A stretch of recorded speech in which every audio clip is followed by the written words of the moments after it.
नमस्कार साथियों, मैं अरुण श्रीवास्तव। आज जो बात होगी आपसे, हर बार बात होती, बहुत अच्छी अच्छी बातें होती, बहुत अच्छी विशाल बातें होती जो आपकी ज़िंदगी को लगातार चेंज करती रहेंगी। यदि आप अपने आप को बदलना चाहें तो दुनिया की कोई ताकत आपको रोक नहीं पाएगी।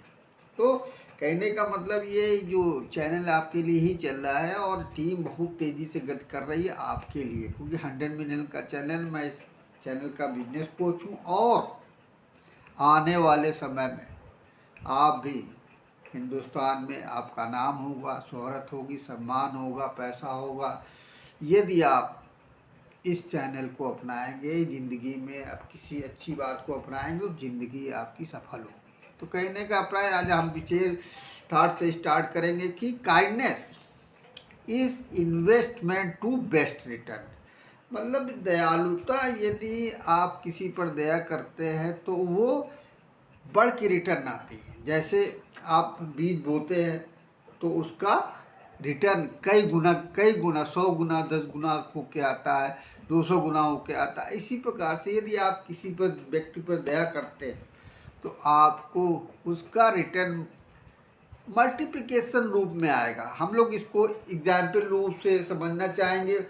ये घटना जो है, जो उसकी एग्जाम्पल लेंगे कि दया किस प्रकार से रिटर्न होके आती है। ये 1894 की बात है। दो स्टूडेंट जो अमेरिका की यूनिवर्सिटी में पढ़ाई कर रहे थे, मगर बहुत निम्न स्तर के थे, उनको फीस भरने के पैसे नहीं थे। जब पैसे नहीं थे तो उन्होंने प्लानिंग बनाई, घर में सलाह ली, मशवरा किया, मगर पैसे नहीं हो पा रहे थे। तो उन्होंने, क्योंकि जब आप पॉजिटिव सोचेंगे तो रास्ते बनते हैं, तो उनका भी रास्ता बन गया। उन्होंने एक पेडेस्टिक नाम से एक म्यूजिशियन था, उनको हायर किया और हायर करने के बाद उनसे एक कमिटमेंट कराया, एक एग्रीमेंट कराया कि जो भी आपका खर्चा है वो आपको मिल जाएगा। बाकी ये हमारी स्टोरी है, या इस वजह से मैं काम करना चाहता हूँ और फीस मेरी नहीं भरी। सारी चीज़ें उस पेडेस्टिक के सामने रखी, म्यूजिशियन के सामने रखी, तो उन्होंने एग्रीमेंट कर लिया। और जब म्यूजिशियन ने एग्रीमेंट कर लिए तो दोनों लोगों ने इस प्रोग्राम को किया और उससे जो अर्न हुआ, जितनी उम्मीद कर रहे थे उतनी अर्न नहीं हुआ। जब अर्न नहीं हुआ तो प्रॉब्लम तो क्रिएट होगी, क्योंकि 2000 तो डॉलर उसी को देने थे जो म्यूजिशियन के, वो $1600 ही अचीव कर पाए उस प्रोग्राम में। तो ऐसी स्थिति की और उनको देना पड़ेगा।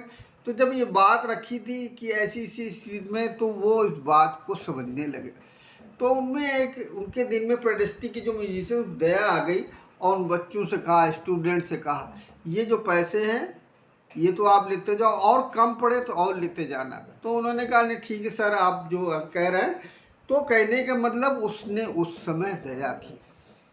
दया करने के बाद उन्होंने फीस भरी अपने अमेरिकन यूनिवर्सिटी में। इसके बाद जब ये घटना 1894 में उन्होंने ये सिस्टम लागू हुआ था, तो दयालुता का, इसके बाद जो है 1919 में रिटर्न उसका किस तरह से आया, इसी को हम समझना चाहेंगे। उस समय फर्स्ट युद्ध वार चल रहा था। फर्स्ट युद्ध वार समाप्ति क्यों था, तो वो जो पेडेस्टिक था वो पोलैंड का प्रधानमंत्री हो गया उस समय, और जो स्टूडेंट थे वो अमेरिका के एडमिनिस्ट्रेशन में, जो पूरे विश्व में भोजन पहुंचाने का काम करते थे। तो ये जब भुखमरी होने लगी तो उनको, प्रधानमंत्री को किसी ने सलाह दी, एडवाइस दी कि एक ऐसा व्यक्ति है अमेरिका का जो आपकी समस्याओं का समाधान कर सकता है। क्योंकि बहुत चिंतित थे, क्योंकि वो पोलैंड के प्रधानमंत्री थे, तो उन्हें जनता का ख्याल था। जब भूखमरी की स्थिति, तो उन्होंने उस व्यक्ति को जब ये बात बताई कि पोलैंड की स्थिति ऐसी है, तो जब उन्होंने इस बात को सुना तो अमेरिका का जो एडमिनिस्ट्रेशन, जो स्टूडेंट था, उसने तुरंत उसकी व्यवस्था की। और पोलैंड के प्रधानमंत्री ने जो दयालुता 1894 में की थी उस व्यक्ति के साथ, स्टूडेंट के साथ, वो किस तरह से रिटर्न होकर 1919 में आई। तो कहने का मतलब, यदि आप ज़िंदगी में किसी पर दया करेंगे तो वो उसका रिटर्न किस रूप में आएगा ये आप जान भी नहीं पाएंगे। आएगा ज़रूर, क्योंकि every action has equal and opposite reaction, ये नियमावली है, ये न्यूटन का थर्ड लॉ। काइंडनेस का मीन्स क्या होता है कि नॉलेज इन्वेस्टमेंट नेटवर्क डायनेमिक। यदि आप नॉलेज का इन्वेस्टमेंट करेंगे, काइंड दया करेंगे, तो इस काइंड का मतलब होता है कि नॉलेज इन्वेस्टमेंट, कि आपकी दयालुता का जो ज्ञान अगर कितना भी हो, आपके अंदर दया नहीं तो सारा ज्ञान बेकार है, तो अपने नेटवर्क में की गति को बढ़ाएगा। तो इस सिस्टम से, क्योंकि 100 मिलियन का चैनल है और आपको लगातार कुछ न कुछ नई बातें, नई जानकारी भविष्य बनाने के लिए देता रहेगा, आप इसको ध्यान से मनन करें और अपने जीवन में इम्प्लीमेंट करें, क्योंकि इम्प्लीमेंट से ही फायदा होगा, क्योंकि समय बदल रहा है, टाइम इज चेंजिंग, और अगर आपने अंदर बदलाव नहीं है तो समय आपको बदल देगा। अब आपको समय को बदलेगा कि आप समय के अनुसार बदल जाए, तो दी बेस्ट आप इसको अपनाएं, क्योंकि 100 मिलियन का चैनल है। Thank you very much. Okay, नमस्कार दोस्तों।